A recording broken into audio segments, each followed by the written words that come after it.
ಇವತ್ತು ಅಖಿಲ ಕರ್ನಾಟಕ ರಾಜ್ಯ ವಿದ್ಯಾರ್ಥಿಗಳ ಸಂಘದಿಂದ ಶ್ರೀ ಕಾಂತಕುಮಾರ್ ಅವರ ನೇತೃತ್ವದಲ್ಲಿ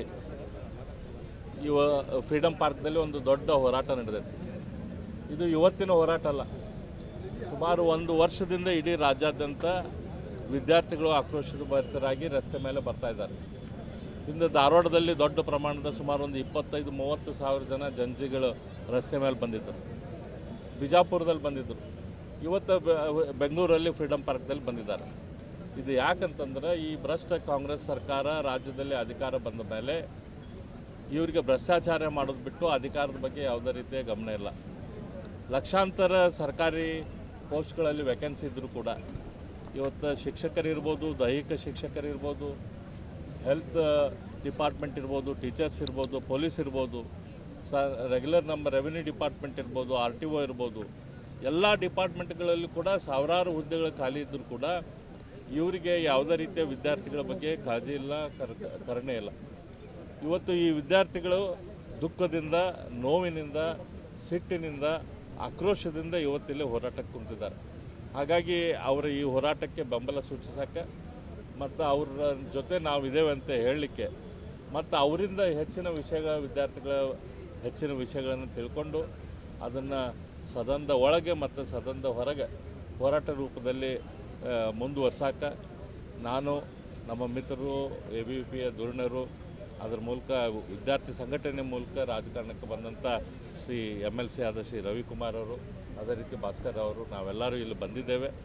ವಿದ್ಯಾರ್ಥಿಗಳ ನೋವನ್ನು, ಈ ಕಷ್ಟವನ್ನು ಸರ್ಕಾರಕ್ಕೆ ಎಚ್ಚರಿಕೆ ಮೂಲಕ ಕೊಡುವಂಥ ನಾವು ಪ್ರಯತ್ನ ಮಾಡ್ತೇವೆ. ಅದ್ರ ಜೊತೆ ವಿದ್ಯಾರ್ಥಿ ಹೋರಾಟದಲ್ಲಿ ನಾವು ಅವ್ರ ಜೊತೆ ಇದ್ದೇವೆ ಅಂತ ಹೇಳಕ್ಕೆ ನಾವು ಇವತ್ತು ಬಂದೇವೆ. ಸರಿ, ಒಂದೇ ಮಾತ್ರ ಗೀತೆಯನ್ನು ಅಧಿಕೃತವಾಗಿ ಮಾಡಬೇಕು ಅಂತ ಬಂದಿದೆ ಕೇಂದ್ರ ಸರ್ಕಾರದಿಂದ ಆದೇಶ ಬಂದಿದೆ. ಇದು ಭಾಳ ಹಿಂದೆ ಆಗಬೇಕಾದಂಥದ್ದು ಇವತ್ತು ಆಗಿದ್ದು ಭಾಳ ಅಂದರೆ ಭಾಳ ಒಳ್ಳೆಯ ವಿಚಾರ. ಯಾಕಂದರೆ ಇಡೀ ದೇಶವನ್ನು ಒಂದು ಯಾವುದಾದ್ರೂ ಒಂದು ಹಾಡಿನ ಮೂಲಕ ಒಂದು ಕೂಡಿಸಿದ್ರಂತಂದ್ರೆ ಅದು ಒಂದೇ ಮಾತರಂ. ಇವತ್ತು ಒಂದೇ ಮಾತರಮಕ್ಕೆ ನಮ್ಮ ರಾಷ್ಟ್ರಗೀತೆ ಸ್ಥಾನಮಾನನ ಸಿಕ್ಕಿದ್ದು ಭಾಳ ಸಂತೋಷದ ವಿಚಾರ, ಭಾಳ ಹೆಮ್ಮೆ ಪಡುವಂಥ ವಿಚಾರ. ಸರ್, DK ಶಿವಕುಮಾರ್ ಹೇಳ್ತಾರೆ ನಮ್ಮ ಒಂದು ಪರಿಪಾಠವನ್ನು ಬೇರೆಯವರು ಅನುಸರಿಸ್ತಾ ಇದ್ದಾರೆ ಈ ವಿಚಾರದಲ್ಲಿ.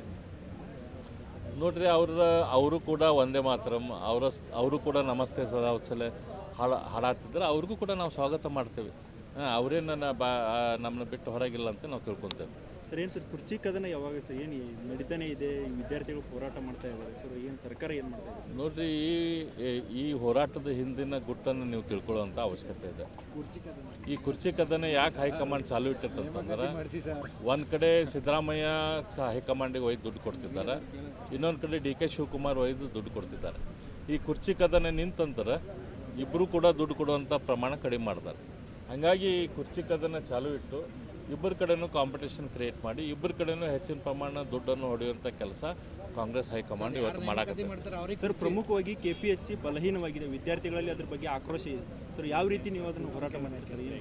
KPSC ಬಲಹೀನ ಅಲ್ಲ, KPSCಯ ನಿಷ್ಠೆ ಸರಿಯಿಲ್ಲ, KPSCಯ ನಿಯತ್ತು ಸರಿಯಿಲ್ಲ. ಯಾವುದೇ ಸರ್ಕಾರ KPSCಯಲ್ಲಿ ಇರುವಂಥ ಅಧಿಕಾರಿಗಳಲ್ಲಿ, ಅಲ್ಲಿ ಇರುವಂಥ ಪ್ರಮುಖರಲ್ಲಿ ಅವರು ಸರಿಯಾಗಿಲ್ಲ.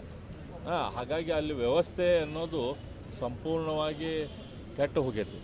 ಆ ವ್ಯವಸ್ಥೆಯನ್ನು ಸರಿಪಡಿಸ್ಬೇಕಾಗೈತಿ. ಅದಕ್ಕೇನು ಶಕ್ತಿ ಇಲ್ಲ. KPSCಗೆ ರಿಕ್ರೂಟ್ಮೆಂಟ್ ಮಾಡುವಂಥ ಶಕ್ತಿ ಐತಿ, ಎಕ್ಸಾಮಿನೇಷನ್ ಮಾಡುವಂಥ ಶಕ್ತಿ ಐತಿ. ಅವರು ಆ ಕೆಲಸ ಸರಿಯಾಗಿ ಮಾಡ್ತಾಯಿಲ್ಲ. ಯಾಕೆ ಸರ್ ಕಾಂಗ್ರೆಸ್ ಸರ್ಕಾರ ಈ ರೀತಿ ನಿರ್ಲಕ್ಷ್ಯ ಧೋರಣೆ ಯಾಕೆ ಮಾಡ್ತಾರೆ? ನೋಡಿರಿ, ಅವ್ರು ಕಾಂಗ್ರೆಸ್ದವ್ರು ಯಾವಾಗಿದ್ದರೂ ಹಿಂದೆ ಅವರು ಕೇವಲ ಘೋಷಣೆಗಳ ಮೂಲಕ ಅವರು ಅಧಿಕಾರಕ್ಕೆ ಬರೋರು. ಘೋಷಣೆಗಳ ಮೂಲಕನೇ ಜನರನ್ನು ತಪ್ಪು ದಾರಿಗೆ ಎಳೆಯುವಂಥ ಕೆಲಸ ಅವ್ರು ಹಿಂದಿಂದನೂ ಮಾಡ್ಕೊತ ಬಂದಾರೆ, ಈಗೂ ಮಾಡ್ಕೊತ ಬಂದಾರೆ.